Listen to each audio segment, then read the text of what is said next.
बैठक जी होती ती रवींद्र चव्हाण साहेबांनी ती बैठक केली होती आणि त्यांचं सर्व जे महायुतीचे आमचे घटक पक्ष आहेत, शिवसेना आहे, राष्ट्रवादी आहे, इतर पण त्यांची सगळ्यांची चर्चा ही चव्हाण साहेबांची वगैरे सगळ्यांची झालेली आहे. महायुतीच्या याच्यामध्ये आम्ही सगळेजण एकत्र आहोत. भाजप असेल, राष्ट्रवादी असेल, शिवसेना असेल किंवा अन्य आमचे घटक पक्ष असेल, आमच्यामध्ये कुठेही काही समन्वयामध्ये आणि उद्याच्या येणाऱ्या विधान परिषदेच्या मतदानामध्ये कुठली अडचण नाही. सर्व महायुतीचे नेते, मंत्री, आमदार आणि मतदार, जिल्हा परिषद, पंचायत समिती आणि नगरपालिका, नगरपंचायत हे मोठ्या प्रमाणावर म्हणजे सगळी ती मतं तर आम्हाला आमच्या भाजपच्या महायुतीच्या उमेदवाराला मिळतीलच मिळतील. पण आम्हाला खात्री आहे की जो आमचा महायुतीचा आकडा आहे त्याच्या पुढं जाऊन आम्हाला मतं आमच्या उमेदवाराला नक्की मिळतील याची आम्हाला गॅरंटी.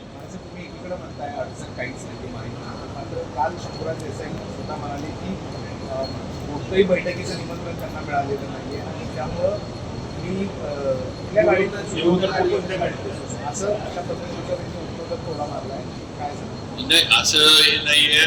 तर मी आपल्याला सांगितलं की शंभूराजेंचे आबा असतील, संजीवराजे असतील, त्याचबरोबर आमचे प्रदेशाध्यक्ष रवींद्र चव्हाण साहेब असतील, त्यांचे चर्चा होऊनच सगळे झाले. तर शंभूराजांशी मी स्वतः त्यांच्याशी मतदाबांशी माझं फोनवरनं बोलणं झालं, संजीवराजांचं माझं बोलणं झालं.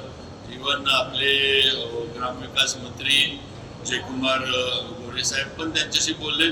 आमच्यात समन्वय आहे. आमच्यामध्ये जे काही आहे ती चर्चा म्हणा किंवा जे काही निवडणुकीसाठी जो समन्वय ठेवला पाहिजे तो आमच्यात आहे आणि आम्ही सगळेजण महायुती म्हणून एकत्रच आहोत आणि एकत्रच एक दिलानंच मतदान आहे ते होणार आहे. एवढं मी आपल्याला सांगतो. आजच्या बैठकीच्या बाबतीमध्ये मी सुरुवातीला सांगितलं की रवींद्र चव्हाण साहेबांचं आणि शंभूराजे असतील, मकरंद आबा यांची चर्चा होऊनच आजच्या बैठकीचं जे आहे ते नियोजन करण्यात आलेलं आहे. जिल्हा परिषदेमध्ये दोन्ही पक्षांना सत्तेत घ्यावं आणि 6.25 वर्ष हे विभाग केलं जाईल असं सदस्यांचं म्हणणं आहे. ही अट जी आहे ही तुमच्याकडे झालेली आहे. अजून आमच्याकडे काही अशी कुठली अटी शर्ती आमच्या महायुतीमध्ये नाही आहेत आणि ते आम्ही सगळे एकत्र जावं. जरी काही असले हे तर पुढं देवेंद्रजी फडणवीस आहेत, एकनाथ शिंदे साहेब आहेत आणि सुनेत्रा वहिनी आहेत.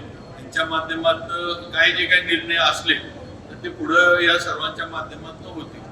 निवडणुकीला भाजपनं युती धर्म पाळला नाही, स्वबळाचा नारा देऊन निवडणुकीत घडल्या आणि त्यावेळी त्यांना मित्रपक्षांची आठवण आली नाही आणि आता मतदानासाठी मित्रपक्षांची आठवण येते असं देखील सदस्यांचं म्हणणं. सगळ्या राज्यामध्ये 17 निवडणुका होत, 17 ठिकाणी आणि 17 ठिकाणी सगळे महायुती म्हणूनच लढतात. काही बिनविरोध झाल्या, काही ठिकाणी निवडणुका आल्या. याच्यातच महायुती भक्कम आहे ती तुम्हाला दिसते. आता हे जे काही असे उगत अफवा वावड्या उठवण्याचा आणि गैरसमज पसरवण्याचे प्रकार आहेत, बाकी काय.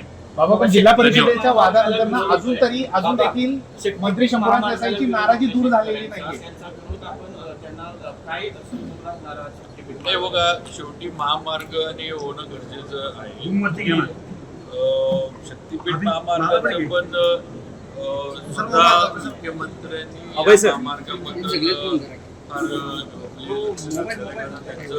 जसं समृद्धी महामार्ग त्यांचं एक काय म्हणतात महत्वाकांक्षी प्रकल्प कसा आहे व लोकांनी किंवा शेतकऱ्यांनी ॲक्विजिशनच्या बाबतीमध्ये त्या ॲक्विजिशनला मिळणारी रक्कम आहे याच्याबद्दल काय हरकती असताना त्यातनं योग्य मार्ग निघेल. विरोधक जे आहेत ते नुसतं भांडवल करतात. काँग्रेस असेल किंवा दुसरे राष्ट्रवादी पवार साहेबांनी किंवा अन्य कुणी असेल नुसतं भांडवल करतात. चांगला प्रकल्प थांबून कसा ठेवायचा, तो अडवायचा कसा, एवढं आहे. आज लोकांना जसं तुम्ही विरोधाचं हे बोलताय, जसे विरोधक हे राजकीयनं प्रणितून काहीतरी विरोध करतात, तसं या महामार्गाला पाठिंबा देणारे पण शेतकऱ्यांनी अनेक पत्र दिलेले. शेवटी याचा पण विचार केला पाहिजे.